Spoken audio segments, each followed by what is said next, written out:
Today I'm showing you the top 10 NBA MVP seasons of all time, ranking each superstar's year by their unstoppability, iconic moments, and how much they went on to carry their teams in the postseason. First, two shoutouts since we skipped Speak's last video: Toronto, who correctly predicted the NBA would resume because they'd lose nearly $1 billion, and Ben Liu, who says Wiggins' athleticism is the funnest asset to watch at small forward. Question coming up for next vid shoutout: yearly giveaways for the top 5 on the Speaks board.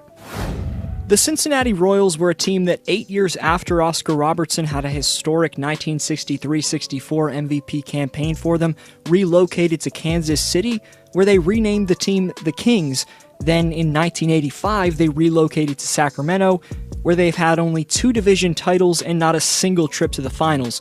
Even though Cincinnati was a first-round exit, Robertson was 0.1 rebounds shy of averaging a triple-double for the second time in his Royals tenure.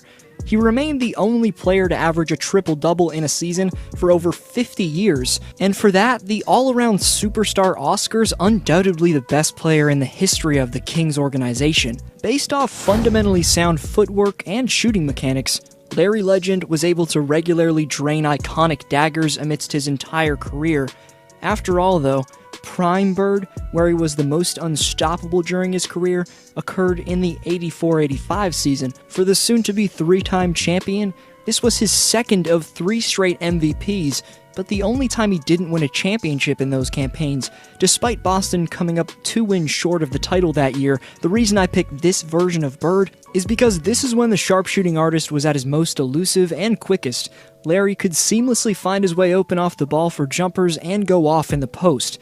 The then 29-year-old was in his physical prime, and I know we're not ranking the best players of all time today, but it'd be hard not to consider Bird a top 10 player ever.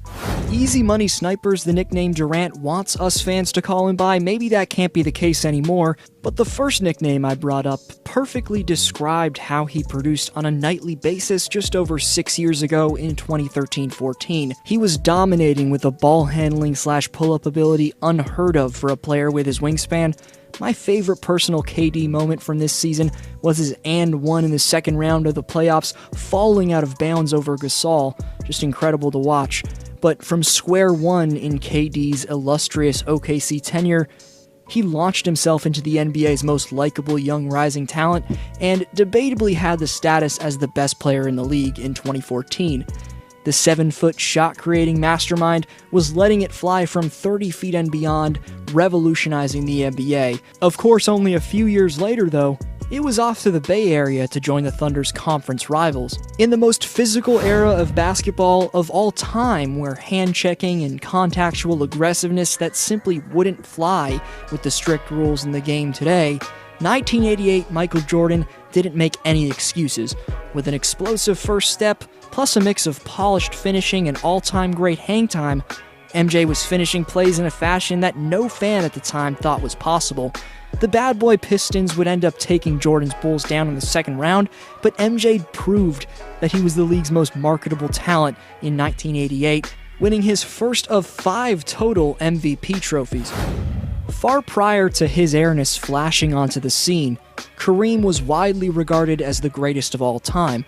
Abdul-Jabbar mastered the ability to keep his defender off balance when backing down in the post, and with that sensational aspect of Kareem's game, given he has a 7'5" wingspan, he was able to drop 34.8 points and 16.8 rebounds per game in the 71-72 season. What many forget about the most brilliant post scorer ever is that he was a great passer as well. All around, Kareem set the standard for the near future for what a man his size needs to have in his repertoire to gain elite status. Ranking Steph Curry's 2016 masterpiece isn't purely based off the volume of his dominance.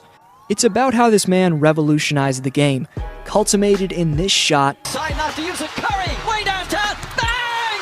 Bang! Oh, what a shot from Curry!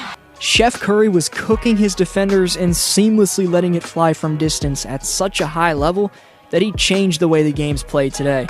Curry's 2015 and 2016 MVP seasons had a big impact on the three-point shot in today's NBA, being deemed as an essential factor for a perimeter player to have in his game.